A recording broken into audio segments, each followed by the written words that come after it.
we're looking at everybody here. Sorry it's such a small turnout because we're going to have a great program. So just do a round robin. Might as well start. Mary Ann, have you been doing any planning for your spring garden? No, I haven't. No. You could give me some advice on what to plant in this season. I might. Okay. Well, early gardening. Speaking for myself, I'm planning with Janet, who can't make the meeting. I'm planning to put in chard, spinach, and sugar peas fairly early. Those are all crops that'll take the early cool. Sugar snaps. Did you plant seeds or plants? And what do you grow your sugar, your snaps or your sugar peas on? I train them up on like a trellis kind of a thing. I make a framework out of, I have some cedar strips and I have lots and lots of twine. Okay. And so we decided that one side of the bed the edge will be where we'll install our pea trellises, and then they'll just climb up there. Okay. Do you go across? No, we're thinking the short way. Initial thought is to go the length because it'll be a shared harvest, shared crop. We might plant it in segments, so it'll be coming in at different times through the spring, but it's kind of early days yet. By shared crops, you mean you share the entire bed and just harvest at will? That's what we're aiming at. We're thinking of doing that. Although there may be crops that I would favor that she may not. I don't know how her thinking is on eggplant, for example. Right. So, but it's early for those. So, but we're talking the early crops right now. It seems to be we're in accord. That makes sense. Cesar and I are trying to do that because for crop rotation, if you have just half a bed, there's no place to bury your plant from a tomato plant from within 5 feet or 6 feet. Yeah, that's a real constraint. So are you going to try tomatoes again? Are you going to try tomatoes again? Anybody? Me? I am. Anybody? I will. I'll be trying them off site though. I'll be using the Hillendale garden for those. How many I can rotate. How many people are over at Hillendale? I think only 2 right now. Ken, are you going to be over there again? Yes, I'm fumigating or actually solarizing 2 beds right now to get rid of weeds. Oh, great. Are you doing it with the solar system? I'm using plastic, yeah. Yeah, the solar system, yeah. Yeah, they've been over there 2 or 3 weeks. I think it's working. I haven't been by in a week or 2. Yeah, that's good. That's a good reminder. I need to do that for the beds that I'm planning on using. Yeah. I wasn't quite sure what to do under those covers this early in the season. I did throw in a little lime, but does anybody have suggestions about treating it with fertilizer or chemicals at this point? Not chemicals, but additives. I think some fertilizer and if you know about lime, I don't know why. Those things could be added. Yeah, I threw in some lime already, light lime. Hello? I'm planning on bringing in rotted manure. Can we be quiet? Go ahead. We have our speaker here. Go ahead, Cheryl. Is this Oh, I Cheralyn? just wanted to see if you guys could hear me. I couldn't get them to shut up. We're happy to have Cheralyn today to speak to us again. I'm happy to be here. Sorry, And, this speaker is not very loud. I'm going to turn something off over here. I'll be right back. Okay. Just so I can hear you all better. Yeah.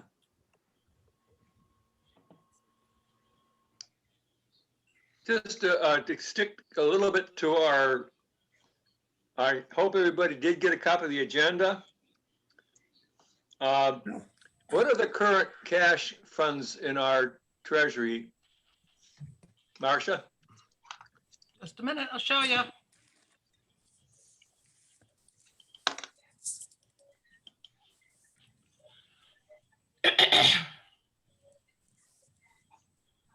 Thank you.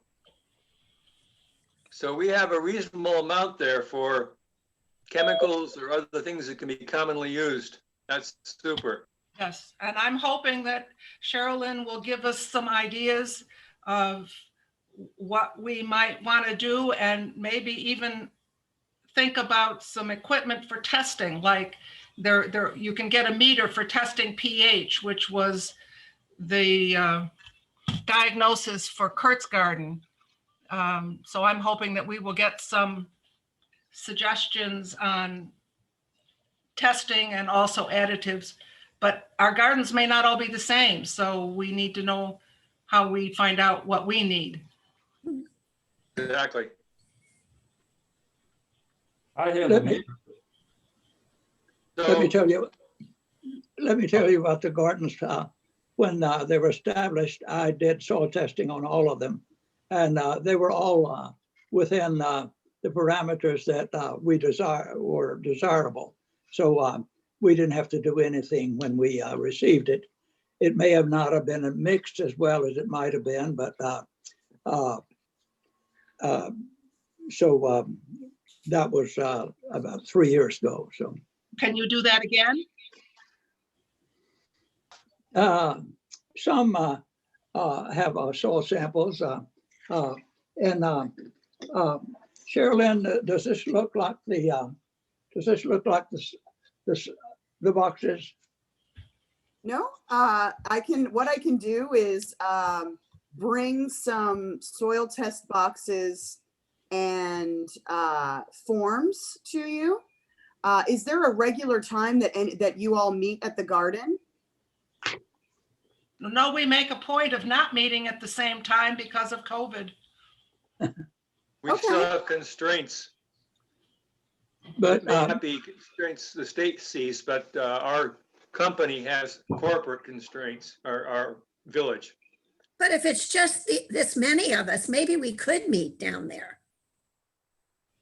we Or could. even if it's just, Charles and I, and what I can do is I'll come down and sample the soil for you.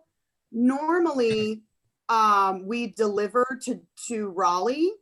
Are any of you mobile, moving around at all, or are you all pretty much staying where you're at?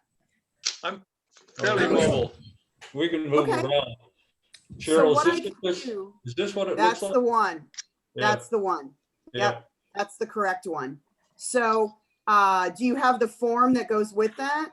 Yeah. I have downloaded some. Okay, so you're gonna need one soil test box for each one of those beds, since y'all have been adding different things at different times. Yep. And so, I think, what do you have, 8 or 10 beds? 10 beds, Yeah. but many of them are shared. So I think we probably have 18 gardeners. Last You year I still would turned only in bricks do- at 9.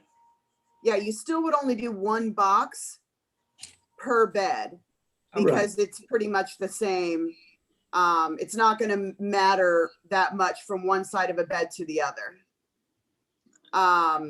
And so, what I can do is, if my mobile person and Charles can meet me down there, if there's 3 of us, I think that would be good enough social distancing.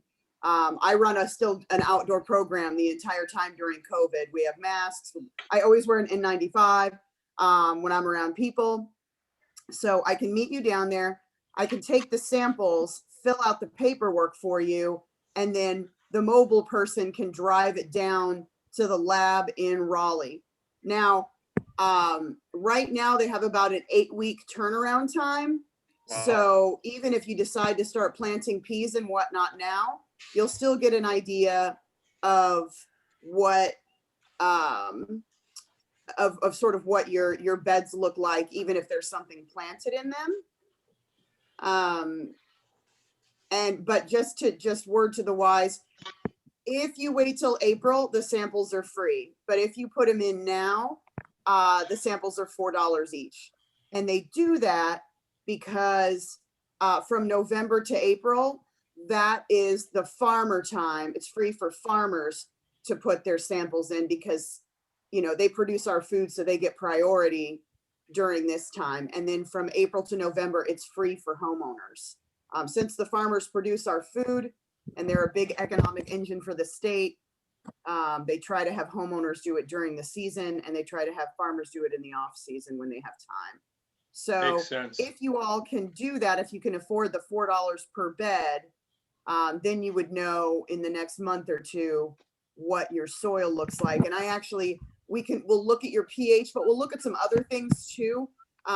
We have a really wonderful person, my new colleague, Dr. Janelle Ullitz, in my office, is a PhD soil scientist. So now whenever I can give excellent down to the micron recommendations of what you would need for each individual bed. So the reason that it's important, you know, I could just go down there and willy-nilly take samples, but it would be best if there's, you know, at least one leadership member and the mobile person that's going to drive it down there, because you can tell me whose bed is whose, and we'll name all of the beds so that, you know, I don't know if you have bed 1, bed 2, and if you do, We and you're do. all familiar with Yep. that, that's how you would do it. But I wouldn't be able to do it for you in a way that would be sort of more applicable to how you all kind of name things. The beds are numbered, so you can do it by number. Right. Okay. We've talked Yeah, about, our treasury is such, as we just learned from Marcia, that I think that $40 is something we can afford. Cheralyn, we've talked about possibly getting black cow bags for the gardeners who want to use it. Do you recommend using that, and should we be doing that now? Black cow is great. More organic matter is always good. I think, yeah, that would be great. I think that one thing that you might want to consider for you all is that you come to an agreement of what to use and when on all of the beds. Because there have been some issues in the past. I think somebody put a pre-emergent preen on one of the beds, or so, you know, an inexperienced gardener might bring in, you know, some sort of pesticide that's not allowed to be used. And at my garden, you know, I am highly collaborative and very supportive, but at the end of the day, I'm the boss and I set the rules, and we run our things, our beds, and we have 55 beds. It's a little bit larger than yours. We run ours, you know, it's got to be on the OMRI list, or Organic Materials Review Institute list. Now, that doesn't mean that you have to do that, but there's only certain types of pesticides, certain types of fertilizers, and certain types of fertilizers, pesticides, additives. And so I usually provide that for everyone through the money that I take in. And then if somebody wants to use something, I always say, hey, you know what? Just come see me and bring me the package, and I'd be glad to approve it for you if it's on the OMRI list. But I think that's really important because somebody's not always going to be with that bed forever. And you know, other people are going to take over their beds. And if you have sort of an overarching guideline list of what you can use and cannot use, you'll have, I think, a better outcome over time. I know that some of the compost that you've received in the past has been contaminated. That was very common, and it's been a big mess for about 4 years. What I usually do, and I know this isn't probably something that you can do with that because of the way your space is set up and you have a lot of oversight from the HOA or corporate, you know, structure, is if you want to get compost like that, I get it and I let it sit for a year before people use it. However, any of the bag composts, like mushroom compost is excellent. Black Cow is very good because it's hot composted. And I have not heard of any problems with the systemic pesticides like the other stuff that you get from Sand and Soils or Rock Shop, things like that. Their bulk seller, their wholesale is McGill Compost. And it's McGill Compost that's been having the problems. There's one other wholesaler in the state, and they're called Brooks Brothers, and they sell their stuff to other vendors that are retail vendors. And they use food stocks. They usually use like food, leftover food and things like that as their feedstocks for their compost, and have not had the problems with the hormonal systemic pesticides that McGill has had. So, but any of the bagged composts are not going to have that. I think mushroom compost, worm castings, anything from Fox Farm and Black Cow, I've never seen really have a problem. Do you have a list of chemicals that you say we shouldn't use, or items that we should and should not use? Well, I mean, I'm partial to, like, I would avoid using things like 10-10-10, which is a chemical fertilizer. It's good. It's got a lot of nutrients. It's just that it's so like, it's so many nutrients that often people think, oh, well, if a little is good, then a lot is better. And they'll be hosing the soil with all of these nutrients. And while and that's NPK. So 10-10-10 is 10% nitrogen, 10% phosphorus, 10% potassium. And you can burn your plants with it, and the phosphorus and potassium can stick around a really long time. So, you know, you don't want to overdo any sort of nutrients. So I tend to lean more towards like Espoma or any of the organic fertilizers. And when you look at those, it'll be like 263 or 472 or something like that. They're much more dilute. You can't burn your plants with it. And they're highly bioavailable. That's what I recommend, just because you have a lot of new gardeners, you'll have a lot of beginners. And as much as you tell people you have to read the label, in fact, to apply a pesticide and not read the label, even if it's an over-the-counter unrestricted pesticide, it's actually illegal. But people don't know that. They just think, oh, well, it says it kills bugs, so I'm going to spray it all over the place. You know, I would avoid, you know, the products that I would avoid are things like weed killers. I would say it's much better to just mulch really heavy and put in plants. Or if you want to seed some things, that you move the mulch out of the way a little, like some chopped up leaves. Chopped up leaves are great mulch. You could even use newspaper. There's lots of different kinds of mulches that you can use. But I would use a biodegradable mulch, not like the rubber mulch that that people put around like ornamentals. And just mulch wherever you don't have a plant. And if you're going to seed something, move enough mulch out of the way just to seed that area. And especially in the winter, if you're going to let things lay fallow, put some chopped leaves or even whole oak leaves on there to keep the moisture in the soil. You're also going to feed the worms in the soil. And, oh, I wanted to ask, this is a sidebar. I think you all have beds that lay on top of concrete, correct? Or are they in contact with the native soil underneath? They are on top of a bed of stones, I believe. Okay, I remember. Yeah, I knew it was something. There was a barrier there. You Yeah, might want to. and that was not how we requested it. That's how the powers that be said, and this is how you shall have it. Like, Yeah, anyway. yeah, I know.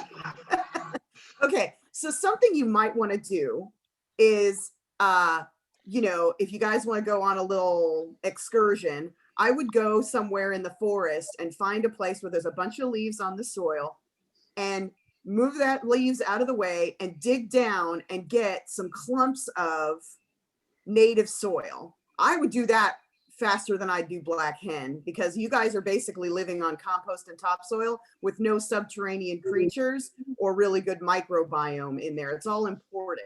So Yep. You're not benefiting from creatures that are going to be the best part about worms and other subterranean creatures is that they eat things in the soil. Their poo, like worm castings, are the most expensive fertilizer that you can buy. A whole bag of worm castings is going to cost you $100, but you can get them for free if you have native worms. You don't want to buy red wrigglers or something that you would use for bait, or composting worms like I think they're called Acina fetida. That's what you would put in like a worm tower to do compost. If that's a fun thing to do at home, though, if y'all have you know, a little money to spare, buy yourself a pound or a half a pound of Acina fetida worms and have a little composter in your home. And they eat a lot of stuff. They compost a lot of stuff in your house, and then you have this beautiful compost to add. It's almost like mainline plant food to your beds, which is really wonderful. But you guys need some native subterranean creatures in those beds that kind of build Would up. night over crawlers time. do? What? Night crawlers? You know, Night crawlers. You don't always know where they come from. So they may not be native. They may be shipped in from Maine. Ah. They may be shipped in, and they may not survive in our soil. So that's why it's best to Mhm. get some worms just from the surrounding forest. You know, that's the most beautiful thing about, you know, if a soil is healthy, if you stick a trowel in it and there's, you know, 5 worms in a scoop, you're golden. They're top feeders, so you're going to find them really near the surface. So if y'all take a little walking trip into Duke Forest in a bucket and find yourself some worms, and take some of the soil too, because there's a microbiome in that soil that's going to benefit the soil that you have. So that's what I would recommend, because also clay is very nutritious. Clay soils are. It's just that they're so acidic and dense that they don't drain well. And when a soil is too acid, the plants could be surrounded by all the nutrients in the world, but they lack the chemistry to be able to interchange with those nutrients, because they need to be at least like, you know, 6 or 6.5 pH. And if it's at 4.5, the plant will starve, even though, you know, they're surrounded by nutrients. So, you know, I would bet, because of all of the compost that are in your beds, y'all are probably between 7 and 8 in your pH. That's my guess, because you had so much compost in there. Not So, everybody has done compost.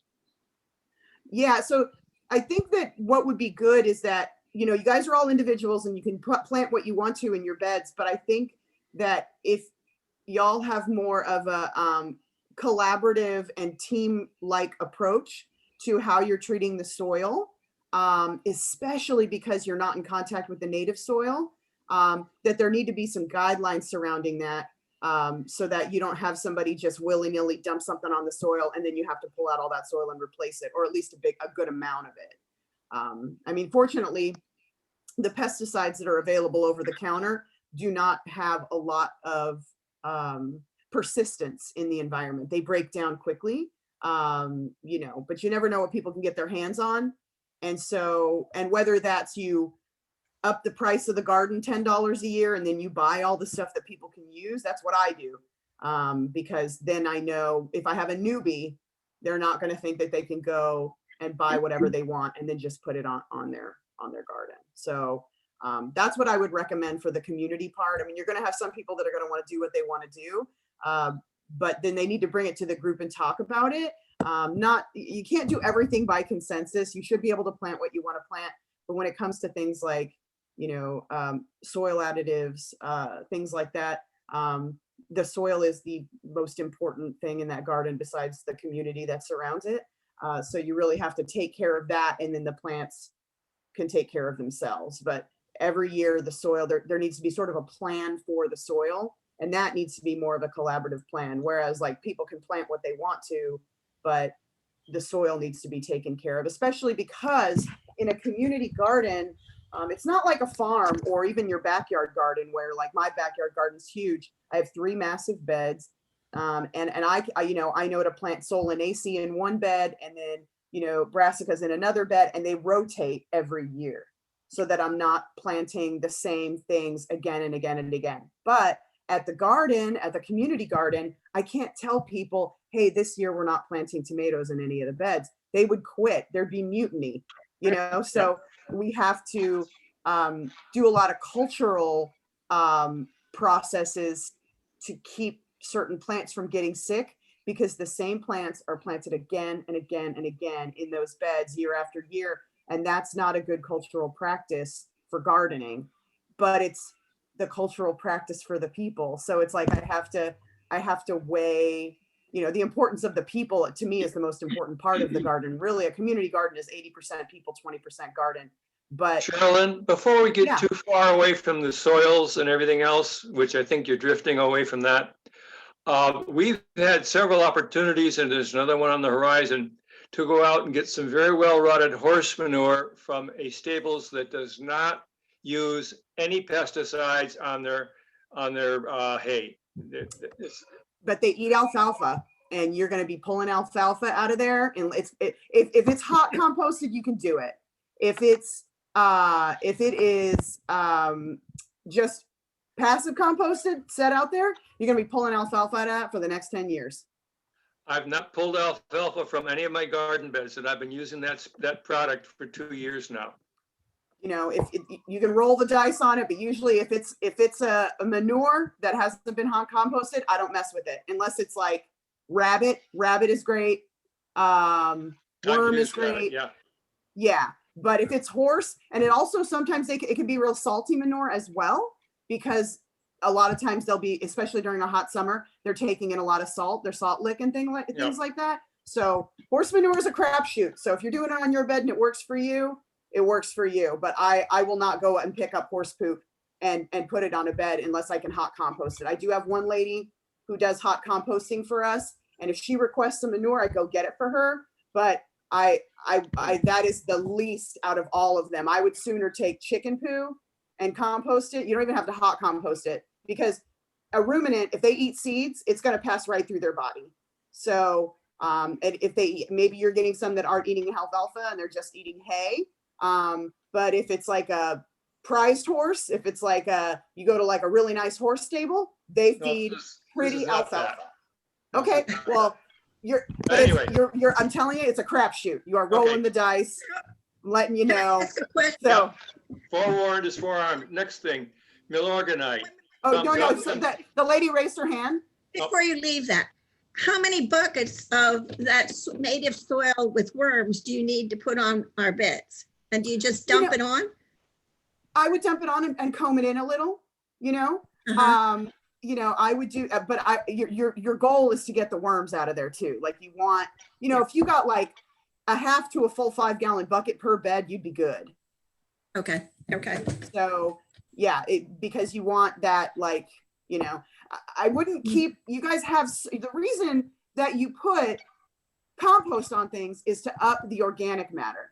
But if you dig into your beds, y'all have a lot of organic matter in there already. You may not need to add more of it. Before you just go throwing stuff in there, I would get a soil test first. That's going to be, even if you get some of that clay, it's not going to have, like, it may move your pH just very slightly more acidic. But I'm telling you, I would guess that you guys are at pH 7 or higher, because every year people are putting more and more organic matter on there, and you may not need it. You may need worms more than anything. But my advice is to get a soil test to see where you are first. That's really the best thing. And the stuff that you put in the spring is all light feeders. You can grow, you can grow things like peas and, any of the root crops. The root crops can be a little heavier feeders, but lettuce hardly takes any nutrients at all. What you're trying to do is get yourself to the right point and the healthiest soil for the summer when it's going to need the most. When you analyze our soil, will we get individually recommendations for what we need to add or do in our particular gardens? Yes. So that's why we're going to do one per bed. And you're going to do that. Well, yeah, I can definitely do that. I just need somebody to drive it to Raleigh and pay for it.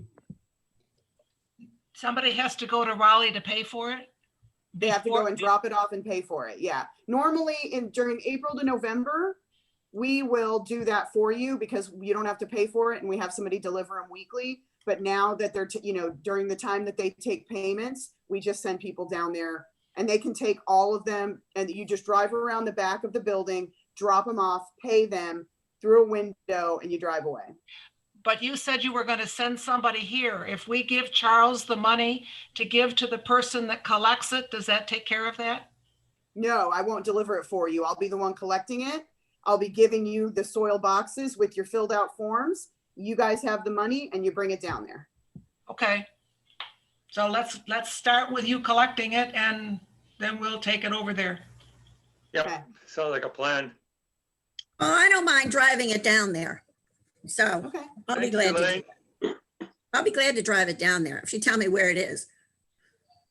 Yeah, there's the address on the form. It's on Reedy Creek Road. And yeah, if you want to just meet me there whenever we're going to do the soil testing, Okay. that would be good. But yeah, just resist the temptation to just put tons and tons of organic matter on it.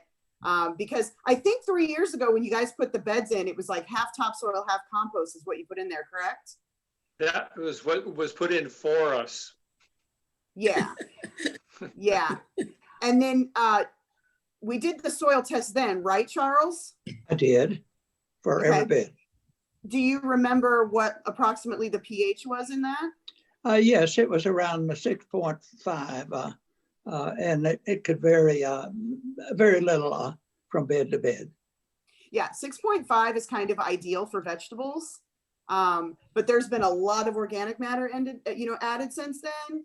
Right. I'm hoping nobody is putting lime on it. That's one of the things you tell people not to do. If people are liming their soils, there's just some people who think, oh, if you're going to plant something, you put lime down first.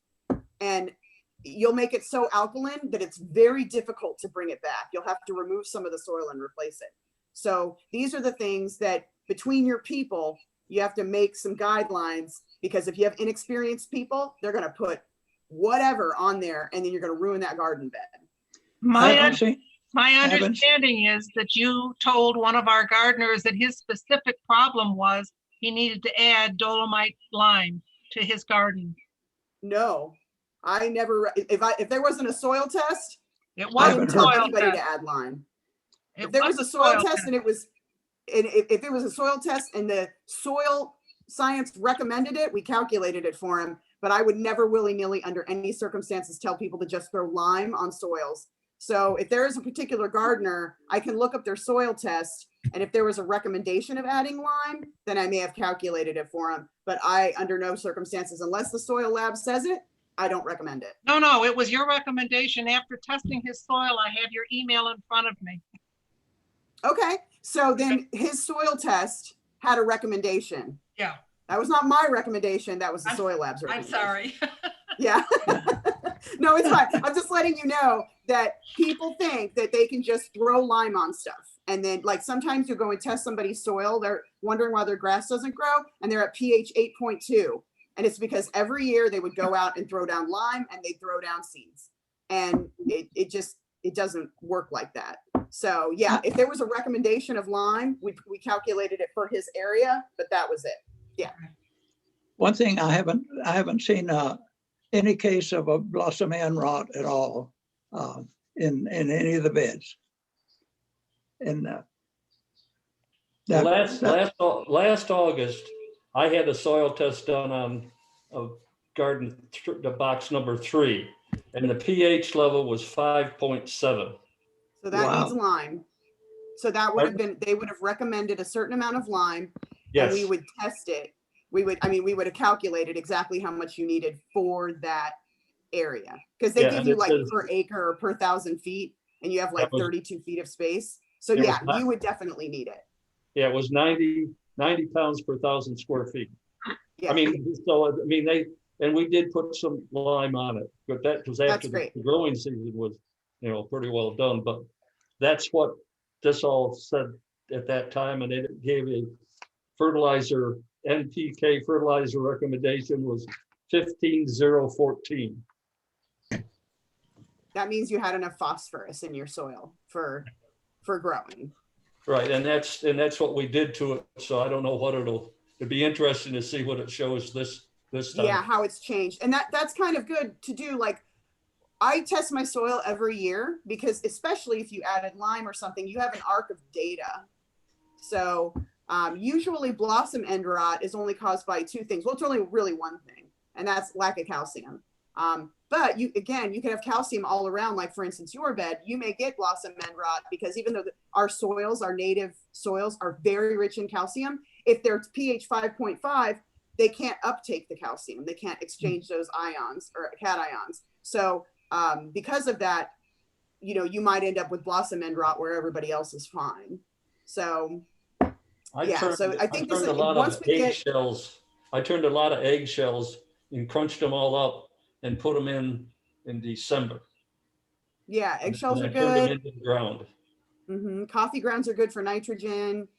Those are all allowable things those are all organic things that break down. And, I would say, great, go for it for anybody that wanted to do it. But yeah. How about wood So I ash? think one of your guidelines should be get your soil test before you add anything to it. Yeah. How about wood ash? Wood ash, the only problem with wood ash is that it does turn things more alkaline, but it is not easy to calculate. So I would not just throw wood ash on there for fun because it's just like lime, but you don't exactly know how it's changing through pH. It isn't titrated so that I had to have this talk with my husband because he kept putting it on our compost pile, and that makes everything alkaline. So I couldn't use it. I had to spread it all over the lawn rather than putting it in my garden because it's sort of like liming my garden. Yeah. So now he sprinkles it all over everywhere on the property so that we kind of spread it out. But we burn a lot of wood. We basically heat our house with it. So yeah. Cheralyn, this is Ken. I have a couple of beds over at Hillendale, and there are fire ants everywhere on that property. Do you have any recommendations for fire ants that works? Oh yeah. So the way we do it at Briggs is on the outside of the fence, I will use non-organic stuff. On the inside of the fence next to food, like if there's one in the bed, I use spinosad, which is spinosad, spinosad. I like the baits. There's one bait called Come and Get It. Spinosad is harmless to humans and other mammals.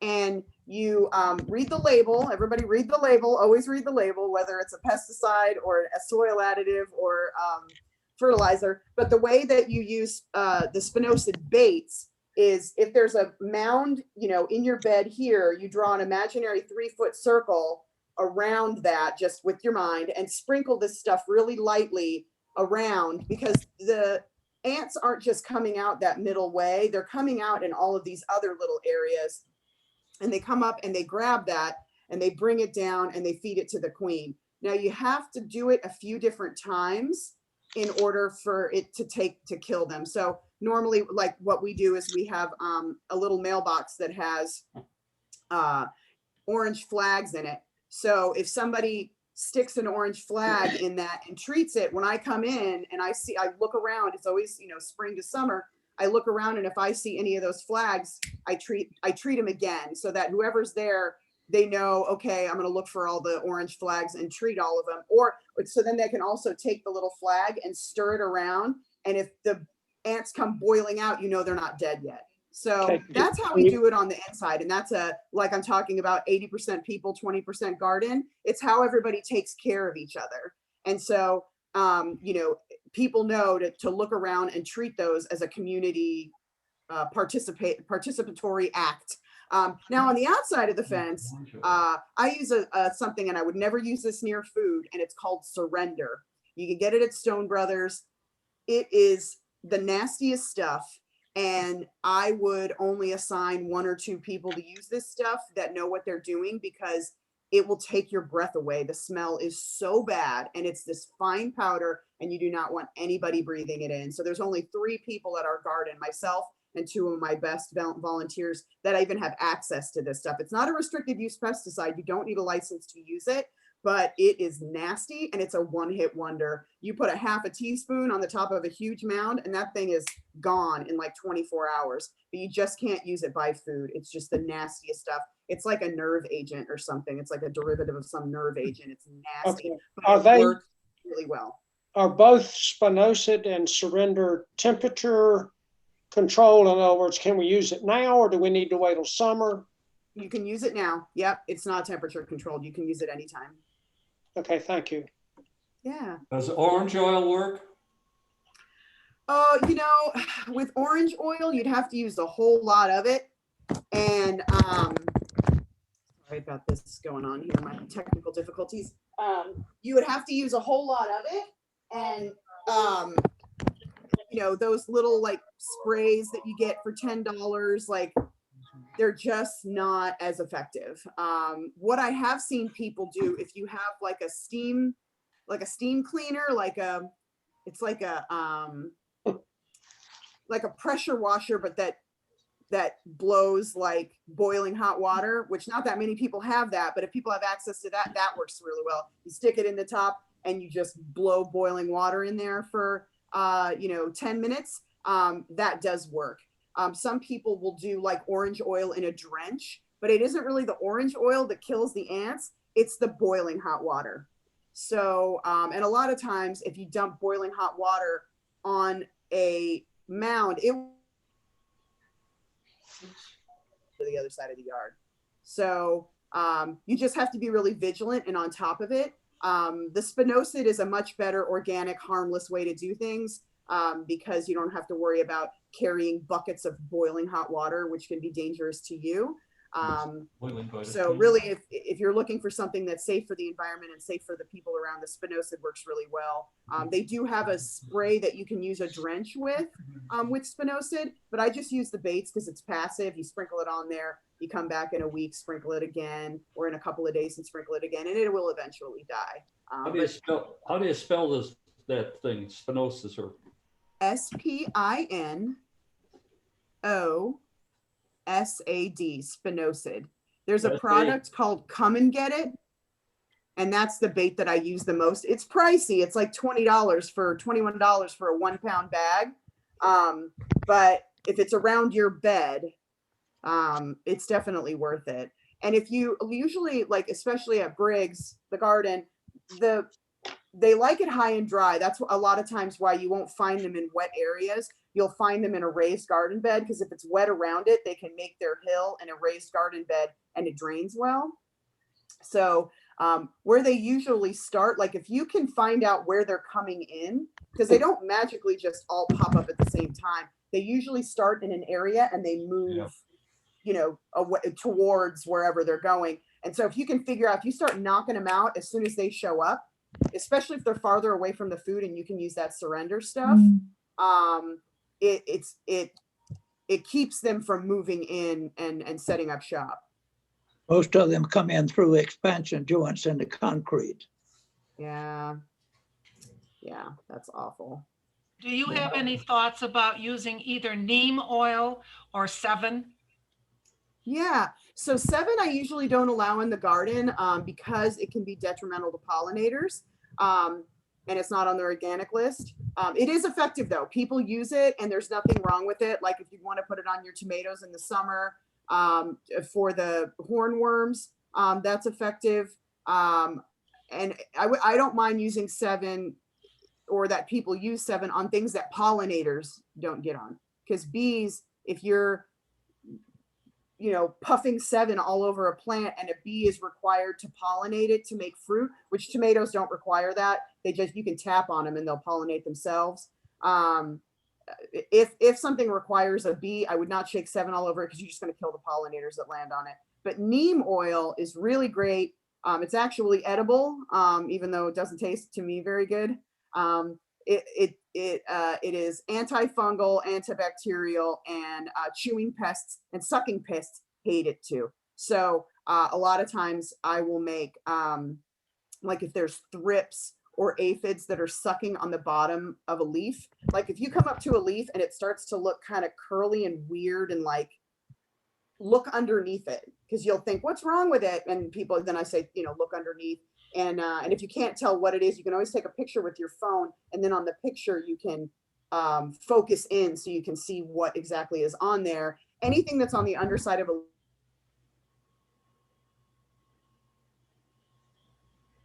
horticultural oil, or you can make your own horticultural oil. You just take like a spray bottle and fill it mostly with water, and then put like canola oil in it, a few tablespoons of canola oil and a couple of drops of soap, and put like a tablespoon of neem oil in there. And you've got this like amazing stuff that you can spray on. If you spray it on any kind of thrips or anything that's underneath a leaf sucking on things, it'll suffocate them and then they'll die. And then the neem oil that's on there will keep other things from coming and hanging out on there. But because it's mixed with soap, it does wash off when it rains. So just spray it again. It's just something nice to have in your garden basket to bring with you.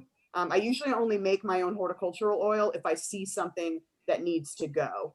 But just neem oil mixed with a little bit of soap in water, that's just a nice thing to always have, you know, that you can just use whenever you know, want to see something, or you want to prevent downy mildew. Or last year was really bad for basil blight. For some reason, there were basil blight everywhere, which is like a black kind of spore-like fungus that knocked out all of our basil plants last year. I've never seen it before. I have a question about the soil test. Ask me. I have a question about the soil test. When you're testing the soil, Uh-huh. how many different places in the box do you pull samples out? Just 1 or 10, or how do you do that? When you're Oh, okay. So in your case, what I would probably do is take like 1 from each side, mix it together, because it's a real small space. I'd take 1 from each side because y'all have been splitting up the beds, mix it together and fill the box. okay, thank you. Yeah. Getting back to pollinators, I've heard that in addition to honeybees, that the mason bees, is it, are native and are excellent pollinators. So if we could encourage their coming to our garden area, would you suggest that? Yeah, and anytime that you have anything flowering, you're going to attract them. One of the good things is you do have that forest that's directly across. You know, you're not in the middle of the city, and No. you know, they don't have to necessarily cross a road even to get to you. So you probably have some pretty good pollinators that are coming from that area. What might be fun, I don't know who owns that land over there. David Beischer owns it all. So I can't remember, like, if you're looking towards that forest, what direction are you looking? So you could cross Hillendale, you're saying, or looking north along Hillendale? Like if I'm standing in your garden and that utility building is directly behind me, Yep. and I'm looking parallel to the street at that edge of the forest, that's right across that like capture pond. That's Mhm. north. I'm That's looking due north? Yeah, that's all part Perfect. of Crowtrail Village. Perfect. That's So all. those trees are south facing. So what I would do if I were a person who had a garden without and wanted to attract pollinators, I would probably hit up Cure Nursery and get a bunch. I mean, you can make an appointment with them and go out to see them. Or you can even go to Big Bloomers or something. It's just Cure Nursery will sell wholesale to people. And get myself about 30 or 40 native things like Echinacea, Rudbeckia, things like that, and just plant them right on the edge of that forest, right in between those trees, where like if they went by with a mower, it wouldn't hit it. That's what I would do. And then say, I don't know what happened. I'm kind of a proponent of guerrilla gardening, but that's just me. I'm not suggesting you break the law. You don't have to do with Blightview gardeners. They are the Brightview gardeners. They are the contract gardener for Crowtrail Village. I tried to seed, when I lived in another part of the community, the berm behind me with wildflower seeds. And I had it all set up in the spring and the wildflowers are coming up everywhere. And along comes these guys from Blightview with their chemical tanks and they killed them all. So I don't have many hopes that those guerrilla garden plants would survive. Yeah. We Well, have because that forest lines is kind of in some untouched. aspects. Those are kind of the areas that I look at where you can like throw in a row of asparagus and no one would ever know. It's just asparagus you can't harvest for 3 years and they might knock down that forest. Yeah. But you know, I'm here for the pollinators. But no matter what, if you have something growing there, you're going to attract pollinators as it is. Okay, But that you have a lot of no problem. native things living in that forest Mhm. that are going to help you out. Or you could dedicate one bed to flowers if you wanted to. Well, But I know you Joe guys have Reese very does little that land. for us, has done that for us pretty much. I don't know if, I don't see Joe on the call today. I don't know if he's gonna be gardening. He's had some health issues, but one of our gardeners has had some pretty wonderful flowers in his raised bed. Go. Mhm. Marcia, did Joe and his growing partner, did they send in their applications? I have not been over to my village mailbox in a week, so I don't know that. All the rest of the beds are paid for. Okay. So that's So we where need that to is. set up a time for her to come down there and test everything. Exactly. And I would say the sooner the better. Yes. Yeah, I agree. Okay, so this week is a little bit bananas, but how about Tuesday, February 16th, a week from today? At what time? 10 a.m. work for you? 10's good for me. Are you coming too, Charles? I think I have something the 16th, but I'll let me check.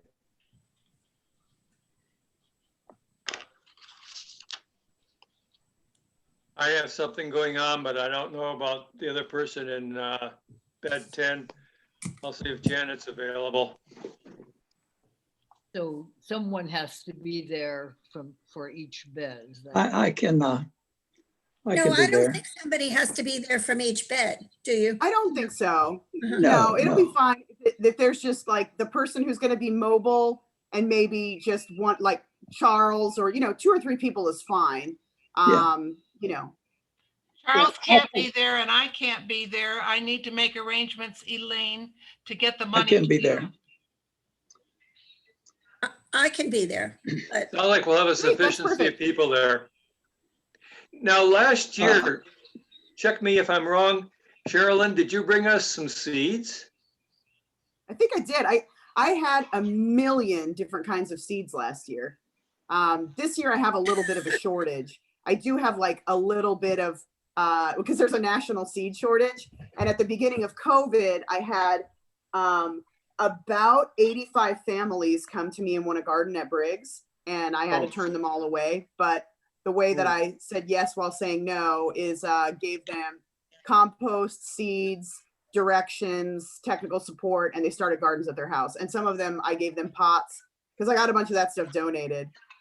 So this year I don't have a lot to give away, but I will check with my colleagues at Seeds, my buddies, they're like my sister kid garden over at 708 or 706 Gilbert Street, because I know they have quite a bit of seed that's a little bit old, but it still has some germination. You won't get 100% germination, it might be 50%.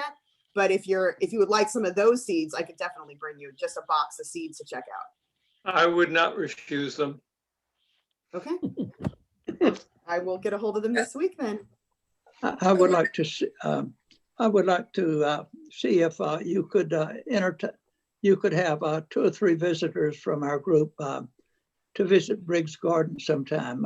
Of if that would be- course, I would love to give you a tour. It's a beautiful place, and it's the one thing that we're allowed to do right now during COVID is to be outside. I'm very strict about people wearing masks in the garden. I have a hand washing station. I would love to give you a tour. Is there a time that you all normally meet? yes. Usually this, Other than this meeting, no. Nothing's Okay. normal here. But don't we usually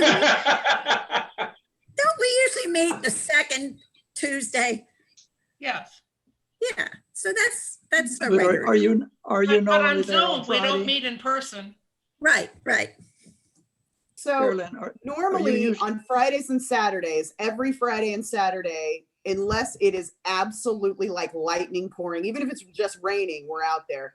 And then if there's a holiday, like Good Friday is the only Friday until like June or something. that will be shutting down. We're there every Friday and Saturday because we grow food for people who can't leave their houses. And we deliver to their house every week. So that's why we stayed for the whole winter. But yeah, I'm always there Fridays and Saturdays.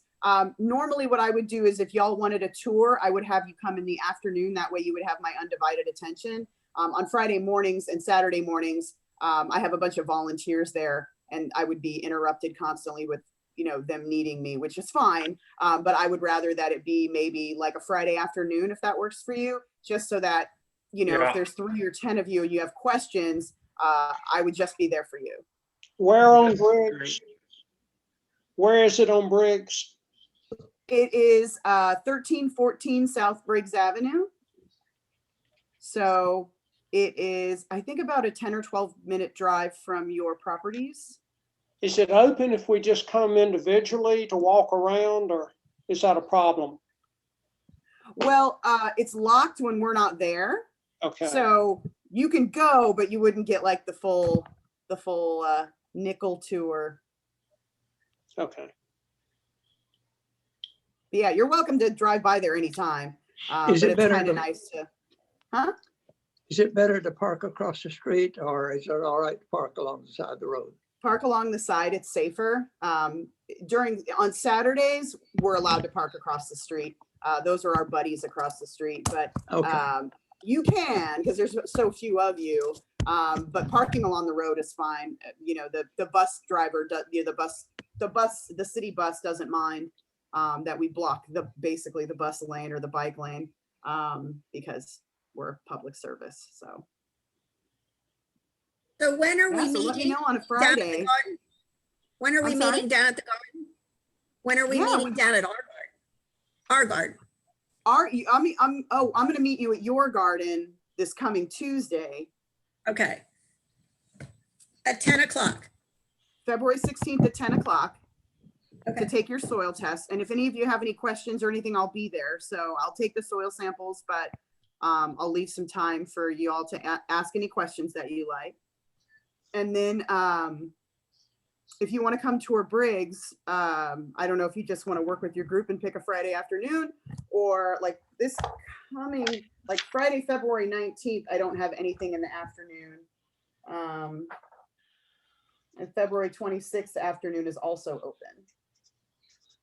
There'd be more to see a little bit later in the season for Yeah. in terms of. Oh, absolutely. Like March, April. Right now, there's, it's still a beautiful garden, but Yeah. we planted a ton of stuff in the fall and have overwintered it. So in the spring, we have a huge crop of brassicas, but they're all looking Right. pretty sad right now. And it is a little muddy, but we're putting in a new orchard. We got funding to put in a new orchard from Town and Country Garden Club.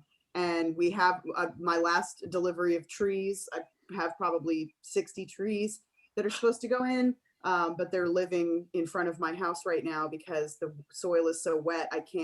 I need to subsoil it, rotivate it, and build berms. It's just not Right. possible because it's a mud pit right now. So we're just holding on. I'm going to go right after this. I'm going up to the garden, and some of the master gardeners are meeting me to pot all the bare root trees that just got delivered to my house the last shipment. So yeah. We would have to actually organize a group to come, because if we were all there, there are 18 of us. So this is not the whole group. I think 2 or 3 or 4 would be a good group. Yeah. By law, we're allowed to have up to 50 people out there. I never let that many people out there. But if you want to do, on the same day, split it, there's 18 of you, so 9 and 9, or whatever makes you comfortable. I could have all 18 of you out there and it's allowed. I just don't know what they allow for you.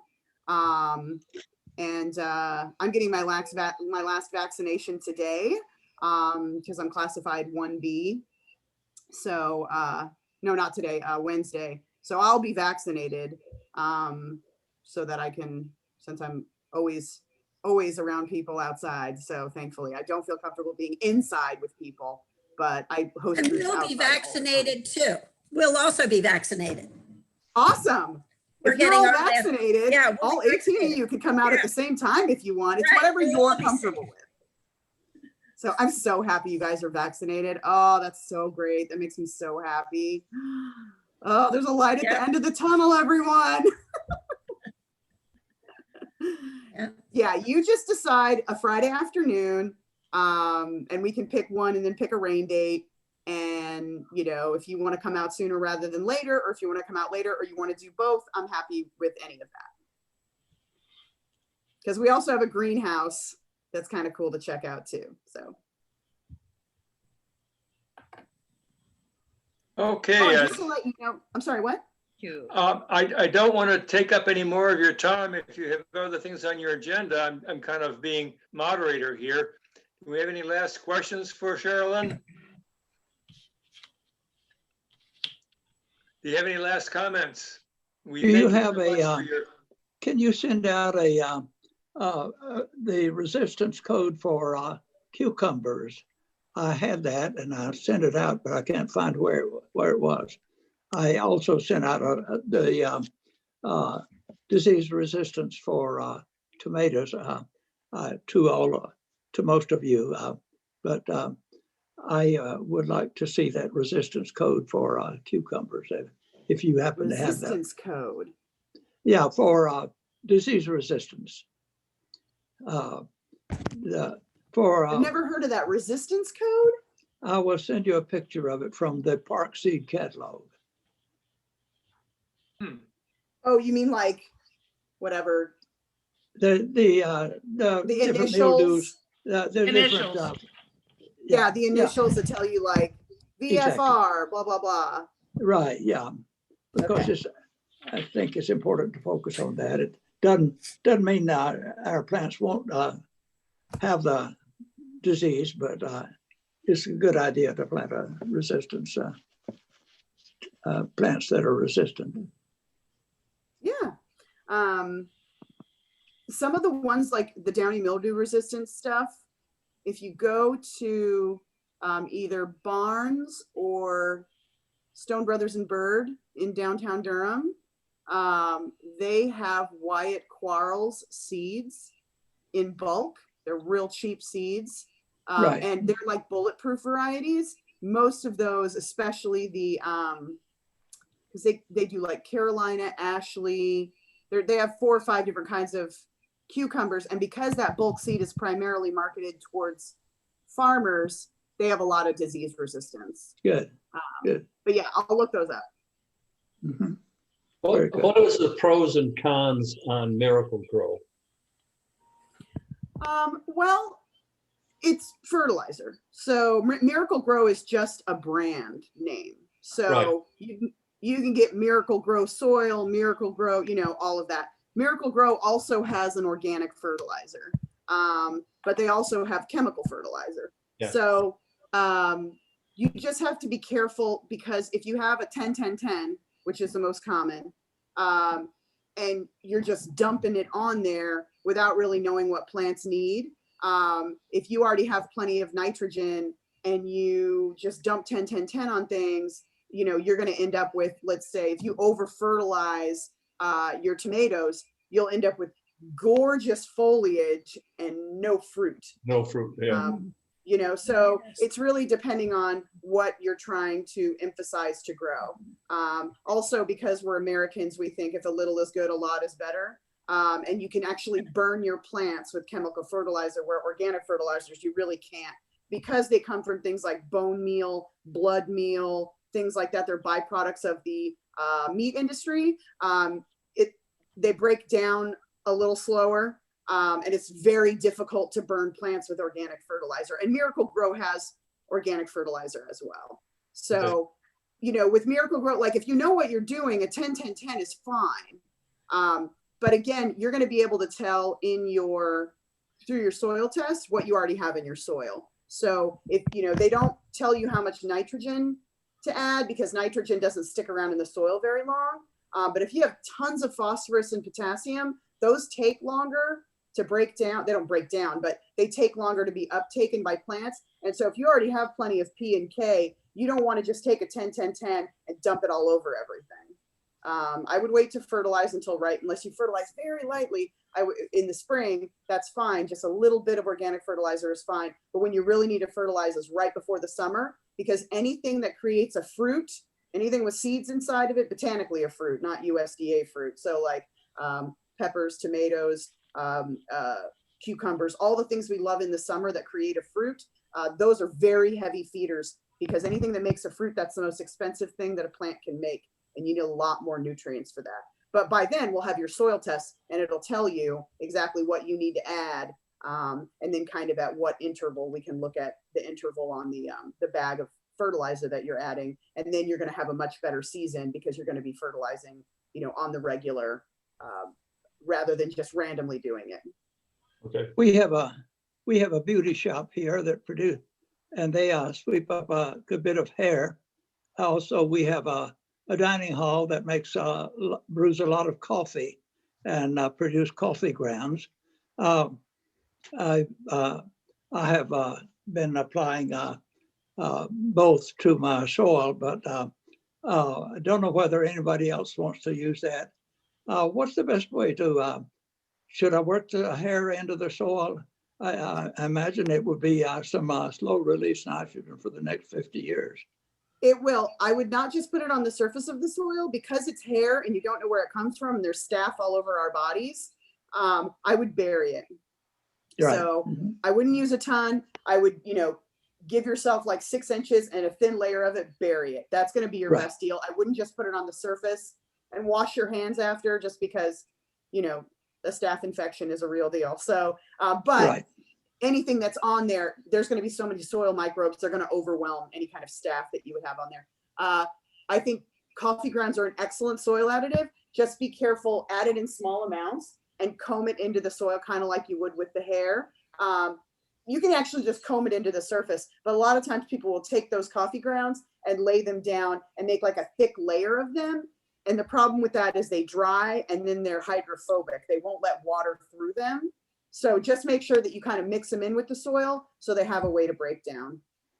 That would be the best. I know that you guys have a lot of that kind of stuff and food left over. You could have one heck of a composting program there, but I know that, that you're lucky enough to even have the gardens that you do, because I know that they're very, very sort of precious. They like everything to look exactly the same and very clean and perfect. And so that's a challenge. Uniform. But what you could consider is getting, have you ever seen these compost rollers? Not ones that roll on the ground, but ones that are like up on a stand. Those are really nice. You can make them out of like 55-gallon drums or trash cans. I've seen them decorated where they look really nice. You would need at least 2, if not 3, because you don't keep adding to. Once you get it 2/3 full, you just turn it every few days and then you start filling up another one. Speaking of hair, how about pet fur from a animal groomer? Is that suitable? I saw that, Kurt. You can, whether it's animal hair or it's human hair, it's made up of basically the same thing. Same stuff. Keratin, it's all protein. So it eventually protein or nitrogen sources. And so you can absolutely, I would just bury it. Bury it. Not in big clumps, but like kind of spread it out. And I wouldn't put tons and tons and tons of it, just a little. Yeah. A bag will go for a whole season then, probably. Oh yeah. Depending on the size of the bag, maybe just like Your typical Walmart, 10-pound sack kind of a thing. I would probably put maybe a quarter of that. I wouldn't go too crazy with it. You know, a great place for that hair? The forest behind the place. And here's why. It breaks down there, but also birds use it for nests. Ah. So my hair, when I brush my hair, I have really long hair. I used to throw it away or put it in my compost pile for years. And now I just leave it outside because my husband has become obsessed with birds nesting in our yard. So now I just leave it outside and the birds come and pick it up and weave it into their little nests. And it's kind of cool. So yeah, I love that. Yeah, that's the best thing to do. What about dryer lint? Dryer lint, I compost dryer lint. It's absolutely biodegradable. Some people will even use it as mulch. It's not hydrophobic and it does not but you guys have to have pretty good sheets of it to lay it on the surface of the soil to keep weeds from coming up. All my dryer lint goes in the compost pile. Most of the clothes that I wear are natural fibers though. I have very few artificial fiber clothing. And if I do, I usually hang those up to dry. But even then, they don't break down. They'll be in the soil. Eventually, they'll break down. But really, the stuff that's coming off is going to be cotton and linen primarily. Right. Yeah. Will you come, when you come the 16th, will you be by yourself or I will make a reservation for you? Yeah, it'll just be me. And Okay. then once we get your soil back, your soil results back, we'll make an appointment like this and we'll get Janelle on the line and she can talk about bed 1 through 10 with everyone. So that way, and she'll have the big readout. She gets the really complex down to the like molecule of sulfur readout that is not accessible to the general homeowner. So she's a smart cookie and I bring her in on all these things now and she's a great resource. So plus she's fun to listen to too. And then will we each be able to get a printed copy of our garden? You can access it online and you can print it out at home. They'll send you an email when it's ready and all of them will probably be done about the same time. I don't know if you want them all sent to one email or if you want them sent to individual emails. I expect individual. Okay, so just make sure. Critical battery, Ooh, please charge. this thing's dying. So just make sure that you give the email address, one email address per bed that you want it sent to, whoever comes, they have that list and we'll fill it out.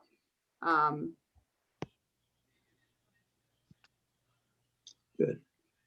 Elaine, your microphone is off.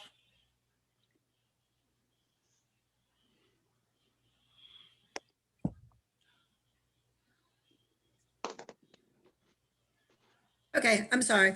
Is anybody else coming on Tuesday? I'm going to be there. You are? I have an appointment. Can somebody get me the list of emails? Well, I can do that. Richard has it. Actually, let's see, I think you can fit 5 on a And if form. not, and if I don't have one for a garden, I'll just put it on mine.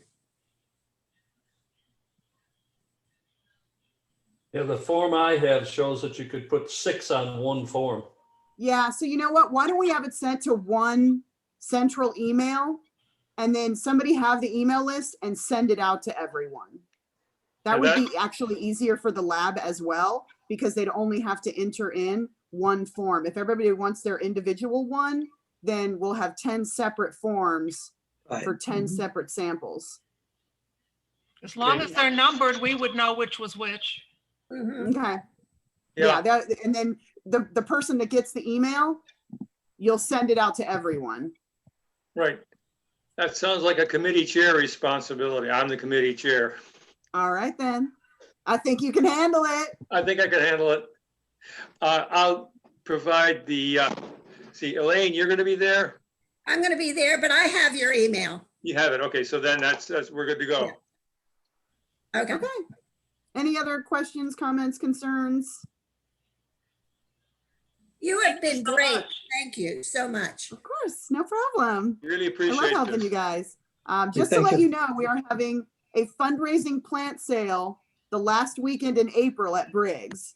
And we're growing all kinds of tomatoes, peppers, eggplants, flowers,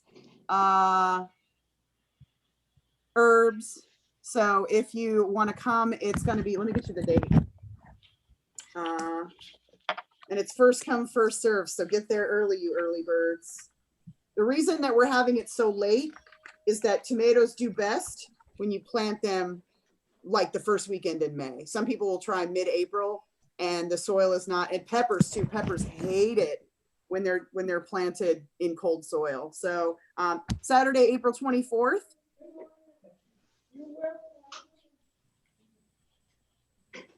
What time? I think we're gonna do like 8 to 2 or something. I think we haven't exactly decided. We'll just establish it 8 to 2. We just planted stuff for it, and we'll have all different kinds of like sweet peppers, some hot peppers. We're doing yellow jalapenos. I'm really excited about that. Yeah, so that'll be upcoming. But once I get the flyer done and all of that, I'll give you the flyer. But I think the garden club would enjoy some of the stuff we've got. Thank you for coming and your time. Yeah, thank Yeah, you of again. course. Thank you again so much. All right, I'll see you on Tuesday. Good. Bye, all. Bye. Bye-bye. Bye. Bye.